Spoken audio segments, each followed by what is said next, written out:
RiseMag.com.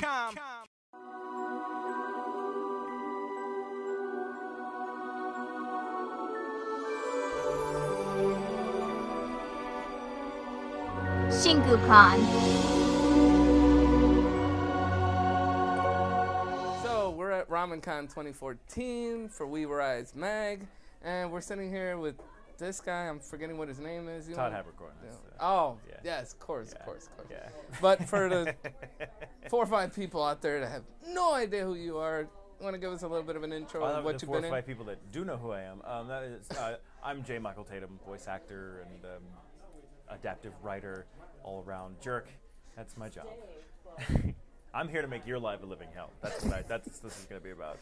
Oh, so this is going to be a contest to see who annoys who first. So. Yeah. All right, well, let's start. Oh, well, you win. You've been hanging around Samurai Dan too much. Yeah, that's all right, easy so to let's do. start with the big one right now that everybody's talking about, and that's Attack on Titan. Yeah. It's finishing up its Toonami run. The Right, second right. part is just about to release. You were tapped to script adapt with assistance from Tyson Reinhardt and whatnot. Right. What was your knowledge on the show when you got it? Did you know about it and then be like, oh, I want that show? Or I knew of the show, of course, because it's hugely popular show, and so I've been like a year or so before I realized I was going to be asked to write the adaptations. I was hearing people ask me all the time, "Oh, have you gotten Attack on Titan? Have you watched it? Are you going to be in it? Are you going to do this?" I mean, I was like, and I had no idea what it was for the longest time until I heard about it enough that I started doing a little bit of research. And right around the time I started doing my research, going, what is all this Attack on Titan stuff people keep talking about? My boss, the head writer, called me and said, hey, Mr. Tatum, we're going to give you Attack on Titan. You familiar with it? And I'm like, yes, as a matter of fact, I am. I'm reading the manga right now. It's crazy working on a show that size, that popular, because I mean, it's kind of what we do, as voice actors too. We're trying to breathe life into characters that the audience we're trying to reach already has a very profound relationship to, and so it's very easy for them.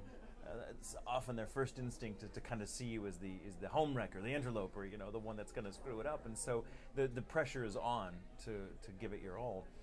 But as I was watching the series, and as it was given to me, and I started working on it as a writer, doing my prep work and research and all that stuff before we actually start putting words on paper, I, just fell in love with it. I mean, it's such an intense show, but I, for the life of me, was hearing about it, thought, well, it seems like a weird choice for such a popular show. Like, I didn't know that something with that particular format, I didn't know how it would appeal to such a wide range of people that I knew were watching it.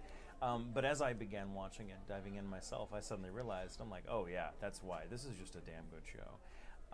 So it was really a treat to get to work on, and I was going through some really difficult times in my personal life at the moment, and so I had a few of my own titans to slay, as it were, and in a way, getting to work on the show was very therapeutic. And then later getting to be Erwin is great. I love getting to be such an iconic, badass guy. Yeah, because you never played this. I never played. I'm nothing like that in person. Nothing. So it's great to get to actually play that, because I am not. I am as little of a badass as it's humanly possible to be and still be alive. So Erwin comes from somewhere else entirely. But it's just fun to get to play that. I'm not a badass, but I play one on TV. So somewhere out there, Chris Sabat was flipping furniture around, saying, "Wait, I should have been there." I hope not. He might beat me up now. I'm scared. All right. Recently, we got the great news that Funimation was picking up the Steins Gate sequel movie. So, what was your initial reaction on that? And I'm a little terrified. I mean, Steins Gate was an intense experience for me. I loved it. I loved everything about it. But it's not. It's hard to want to jump into that deep into the pool again, because it was really a trying experience. I mean, because at the time I was not only working on the show as a lead writer along with Patrick Seitz, my dear friend, who's just an amazing person. But I later was cast as Okabe, and there was a period of time where, as we were recording the show, I was also writing the last bit of it, or adapting the last bit of it. So my whole life was that show. It was very intense. I can't think of a better example of how intense and sometimes how crazy your relationship to your work can be, as was working on that show for me. So it was kind of traumatic. It was very rewarding as an actor, as a writer. It was fantastic to get to work on that show, but I don't know how I feel if I can do it again. Part of me is extremely excited to get to revisit all that again because it was such an important part of my life. And part of me is a little terrified. I'm in a very different place now, and I have to go back to that very just intense time. I literally sort of had a bout of post-traumatic stress disorder once that show was over because it was such an intense experience. I mean, it's an emotionally raw show, and all of us associated with it had to dig get to some very dark areas. I mean, how pretentious I know I sound, like, oh, it's dark. It's a different kind of dark than you have to deal with. My dark is shipped in from Algeria, But I mean, but it was an intense experience for me because it was like a compact 4 months of 8 hours a day in the booth playing Okabe, who is a chatty Cathy and always at 10. He has there's no other switch on that dial. And then come home after an exhausting day in the booth to write an exhausting adaptation. And then just repeat the whole process the next day for weeks and weeks and weeks and weeks. And it got to the point where it was so intense an experience that I had a bit of a breakdown in the booth that was actually recorded and used in episode 13. So my relationship to that show, though it is largely a positive one, is also very complicated. And I'm a little terrified of taking up the reins of Okabe because he kind of took me over for a little while. And so it's getting to play with fire again. I have a complicated reaction to that experience. So it was almost for a while, almost felt like you were that character because you were so into it. I was completely possessed by him. It was a weird experience. I didn't feel. It felt psychotic. That line between me and him that as an actor you have to maintain was just obliterated at certain points. And I'm like, oh my god, I can't do this. But I look forward to it. I really do look forward to it. I'm just a little terrified at the same time. So, are we ever gonna get another episode of that anime show, or? Oh no, sadly we're done. Not even like the occasional sort of special or anything. I mean, you never know. I mean, of course, I hesitate to say never, but it was important for all of us. We had such a good time working on that podcast because it was such just a weird kind of random informal thing we did with our friends that. We wanted to quit while we were ahead. We wanted to stop while we still loved it and not wait until it became old and tiresome for all of us. So I kind of like that we ended it where we did because I felt it was very profound, and I don't think we have any, bad podcasts to look back on. I don't know. I mean, I certainly don't balk at the idea of ever doing it again. I just don't know what it would take for the stars to align just right to be able to do it. So, I don't know. Maybe. I'll say maybe, but no guarantees. All right, you heard it here first, folks. Maybe. Maybe, and that's final. All right, want to go a little, usually play more serious roles. I mean, you might play, for a while, like in Steins Gate, it was kind of a bit of a cookie role. But there is one that just cracks me up. In My Bride is a Mermaid, you play a dude that's tantamount to the Terminator. Right. And then there's the one episode where your character, Sabat, and John Swayze, who are three pretty gruff guys, all of a sudden have to sound basically like 10-year-old girls. The Moe episode. Cracks me up whenever I see it. What was like your initial reaction when you were like going in there? They're like, all right, we need you to sound this way. I think I was the last person to record that bit, so I already had Sabat and Swayze in my headphones to listen to, and it was so hard just not cracking up at their sounds. Because I mean, I can do high pitched and crazy and effeminate. That's just breakfast for me. But hearing someone like Sabat do that, and because he certainly can, but he's not known for it. And the same thing with Swayze, it just killed me. I had the hardest time trying to just restrain my laughter while trying to work that, because it's hard when you have Sabat, who's known to do this, and suddenly like la la la la la la. It does something to you. It was like bad touch. I don't know how to describe it. I felt violated, but in a good way. I don't know how I feel about this. Right. My Bride is a Mermaid. I have done so many crazy, amazing things in my life, but people will remember that. Will remember that character and the other two dressing up as schoolgirls. That. And then speaking of kind of over-the-top characters you played, there's Baccano. Oh, I love Baccano. I love playing Isaac so much. To me, the funniest comic duo of all time was you and Caitlin Glass. They're so good. Playing Isaac and Miria. Those characters, and Caitlin feels the same way I do about those characters. Like, first of all, Baccano is just a hell of a show. Like, it's so good. It's so complex. There's so many fascinating characters in it. And Isaac and Miria kind of get to be the heart. You know, they are the sort of the laughs and a little bit of the oh. But I just love them as characters in and of themselves because they're so in love. They're so in love with each other, with themselves, with life. I want to be that guy who's having such a damn good time that it takes me 80 years of not aging to realize I'm immortal. Like, life just passes by so quickly, you know, when you're having that kind of fun. I just love them. I love that kind of sublime idiot, you know, that Isaac is. He's just so in his own little world, but at the same time, the world is his stage, his playground, and I kind of agree with that philosophy. I like that approach to life, that kind of, antic, starting, cosplaying role. I just, everything about them is delightful. They can't help but spread good wherever they go, even when they're trying to do dastardly things, because they're just that kind of force, you know?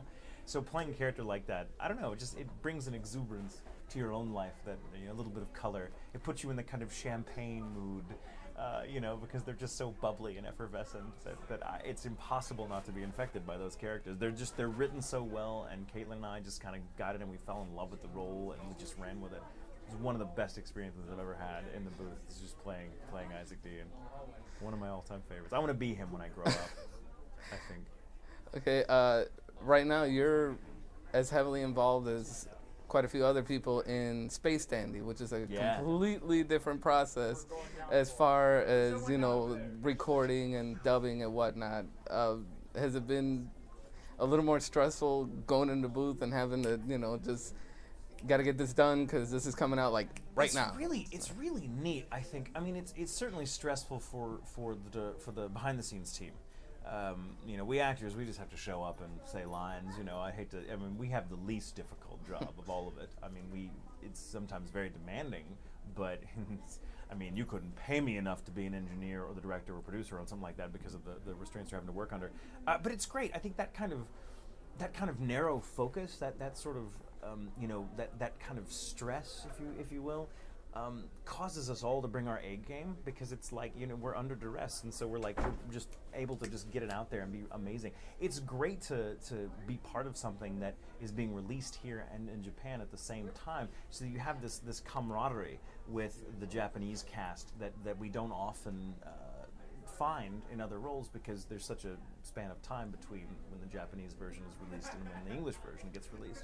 So Dandy is really, and it's also just an amazing show. I mean, my God, just this phenomenal madhouse of a show that I just fallen in love with. And the fact is, it's ending very soon. I recorded on the last episode myself a couple of not very long ago, and oh my God, the last episode. Oh my God, the last episode. Oh my God, can we just turn that on? Well, I can't even. Looking forward to that. All right, we got one final question. When it comes to J. Michael Tatum, of course, there's certain roles that everybody goes crazy because everybody knows you. Right. Is there a role that you're like, man, nobody really talks about this role, and I freaking love this role in this show, and nobody ever talks about it? I have to think about that. There's always a handful. I think, I love that people talk about, the ones that everyone thought, like Sebastian and Kyoya and Erwin and, the big popular stuff. Because those, and Okabe, of course. I think I don't know. I have to think about that, because I can't think of any characters that I've played that people are like, oh, I had no idea. I like when I surprise people. I like when, I've had the good fortune of being in very popular shows that appeal to very different fan bases. And so someone over here that's a Black Butler fan and has known me as Sebastian for years, and who comes up to me and, oh, I love this, might then also start watching some other show, like say Full Metal Alchemist Brotherhood, and not realize that I'm also Scar in that. And when they find that, it's like their mind is blown, because I'm Sebastian to them. And so that's really cool when I'm like, oh yeah, I'm also that guy, and I'm also that guy, and I'm also that guy. So I can't think of any, off the top of my head, I really can't think of a role that people don't talk about that I wish they did. I'm very, like, I don't know, sometimes it's a good sign when they don't talk about your performance as an actor, because it's the character they care more about than you. And I think that's the actor's job. Like, if my personality has overtaken the character and I become known for playing that character, I mean, that's all fine and good, but I kind of feel like the character, the original creation, can sometimes get forgotten about in the ensuing, you know, hubbub over me. So I like it when, I take it as a compliment when certain other performances I've done don't get commented on, because I think that I must have nailed it. You know, people that don't believe that I was Scar, for example, they're like, that couldn't have been you, and I'm like, awesome, yes! I did justice to the character if they don't think of me. So yeah, I guess that's my answer for that. And I don't really, yeah. You caught me, you got me. Ah, you flubbed me. Damn you, sir. Sorry, folks. I couldn't get him to give me a straight answer. So I want to say a final goodbye to the fans. Why does it have to be final? Are you for gonna now. kill me? What the hell's going on? For now. For now. What do you think all these people standing around are here for? Oh God, I'm gonna die. No. Thank you guys, really. You guys, and getting to, like, you know, come to conventions like this is the best part about what I get to do. I've said it once, I've said it a million times, but I will never get tired of it. So thank you for letting me continue to do what I love to do, and thank you for just sharing it with me. Appreciate it. And remember, anytime he walks in a room, you have to shriek really loud. All right, so that'll be all for us from Ramencon 2014. This is We Rise Mag.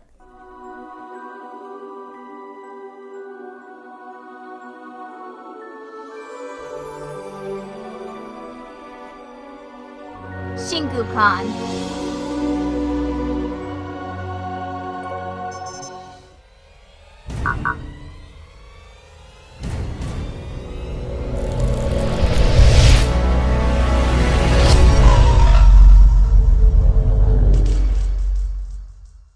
WeRiseMag.com.